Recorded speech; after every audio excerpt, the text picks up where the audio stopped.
Hello दोस्तों, आप सभी का स्वागत है टारगेट पीएससी यूट्यूब चैनल पे। यूपीएससी बीपीएससी तथा अन्य स्टेट पीसीएस एग्जाम में निबंध एक इम्पोर्टेंट सेक्शन होता है जिसमें आप अच्छा मार्क्स प्राप्त कर सकते हैं। आज जो मैंने टॉपिक का चुनाव किया है उसका नाम है स्त्री पैदा नहीं होती, समाज के द्वारा बना दी जाती है। ये काफ़ी इम्पोर्टेंट टॉपिक है क्योंकि आजकल महिला सशक्तिकरण की काफ़ी चर्चाएं हो रही है। तो आइए देखते हैं, किसी भी ऐसे को आप सबसे पहले उसका भूमिका, एक अच्छा भूमिका होना काफ़ी मायने रखता है। तो आइए देखते हैं भूमिका कैसे लिखा जाए।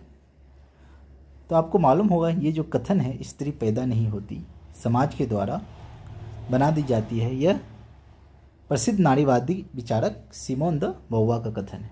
तो आइए शुरू करते हैं। भूमिका में लिख सकते हैं आप, स्त्री और पुरुष समाज के दो आवश्यक स्तंभ हैं, लेकिन ऐतिहासिक रूप से स्त्रियों को पुरुषों की तुलना में अधिक प्रतिबंधों और सीमाओं में बांधकर रखा गया है। प्रसिद्ध नारीवादी विचारक सिमोन द beauvoir का यह कथन स्त्री पैदा नहीं होती, समाज के द्वारा बना दी जाती है, इस सच्चाई को उजागर करता है कि जन्म के समय स्त्री और पुरुष समान होते हैं, लेकिन समाज अपने नियमों, परंपराओं और संस्कारों के माध्यम से स्त्री को एक निश्चित भूमिका में ढाल देता है। तो ये रहा एक भूमिका ऐसे का। आप किसी अन्य तरीके से भी इस ऐसे को लिख सकते हैं। अब देखते हैं जिस मुख्य भाग ऐसे का। तो हमने एक सब टाइटल बना दिया, सब हेडिंग, क्या स्त्री की पारंपरिक भूमिका और समाज की संरचना। समाज स्त्री को बचपन से ही एक निश्चित ढांचे में डालना शुरू कर देता है। उसे कोमल, सहनशील, त्यागमयी और अनुशासित बनने की शिक्षा दी जाती है, जबकि पुरुषों को साहसी, नेतृत्वकर्ता और स्वतंत्र बनने की प्रेरणा दी जाती है। यह लैंगिक भेदभाव जीवन के हर क्षेत्र में देखा जा सकता है, चाहे वह शिक्षा हो या कार्य क्षेत्र हो या पारिवारिक जीवन। तो आप फिर इसके बाद एक अच्छा कथन डाल सकते हैं, क्या, यदि आप किसी समाज की प्रगति को मापना चाहते हैं तो यह देखिए कि वहाँ की महिलाओं की स्थिति क्या है। यह प्रसिद्ध कथन जवाहरलाल नेहरू जी का है। अब देखते हैं क्या, संस्कृति और साहित्य में स्त्री की छवि। विभिन्न धार्मिक ग्रंथों और साहित्यिक कृतियों में स्त्री को मुख्य रूप से क्या आदर्श पत्नी, माता और बेटी के रूप में प्रस्तुत किया गया है।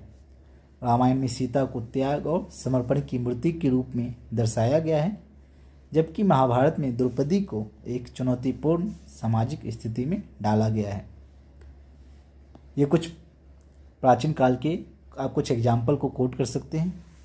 लेकिन कुछ लेखकों और कवियों ने स्त्रियों की वास्तविक स्थिति को उजागर किया है। क्या कहा गया कि अबला जीवन हाय तुम्हारी यही कहानी, आंचल में है दूध और आंखों में पानी। किसने कहा? ये माखनलाल चतुर्वेदी जी ने कहा है। स्त्री की शिक्षा और स्वतंत्रता पर प्रभाव। प्राचीन काल से ही स्त्रियों की शिक्षा सीमित थी। हालांकि समाज सुधारकों जैसे सावित्रीबाई फुले, राजा राम मोहन राय और ज्योतिबा फुले ने स्त्री शिक्षा को बढ़ावा दिया। आज महिलाएं शिक्षा प्राप्त कर रही है, लेकिन फिर भी कई परिवारों में लड़कियों की शिक्षा को लड़कों के मुकाबले कम प्राथमिकता दी जाती है। फिर एक अच्छा सा कथन है महात्मा गांधी जी का, एक शिक्षित पुरुष सिर्फ स्वयं शिक्षित होता है, लेकिन एक शिक्षित स्त्री पूरे परिवार को शिक्षित करती है। अब देखते हैं क्या आधुनिक समाज में स्त्रियों की क्या स्थिति है।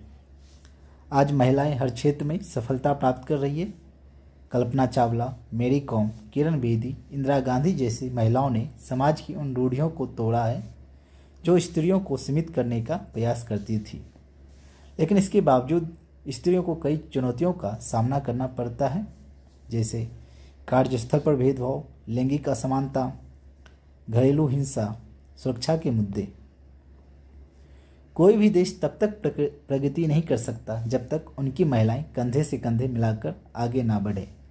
ये स्वामी विवेकानंद जी का काफ़ी प्रसिद्ध कथन है। नारीवाद और समाज में बदलाव की आवश्यकता।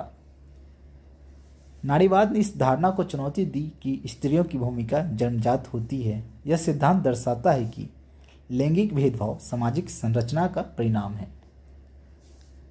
जब तक महिलाएं खुद को कमजोर मानती रहेगी तब तक समाज उन्हें कमजोर बनाता रहेगा। यह सारा ग्रिमके जी का काफ़ी पॉपुलर कथन है।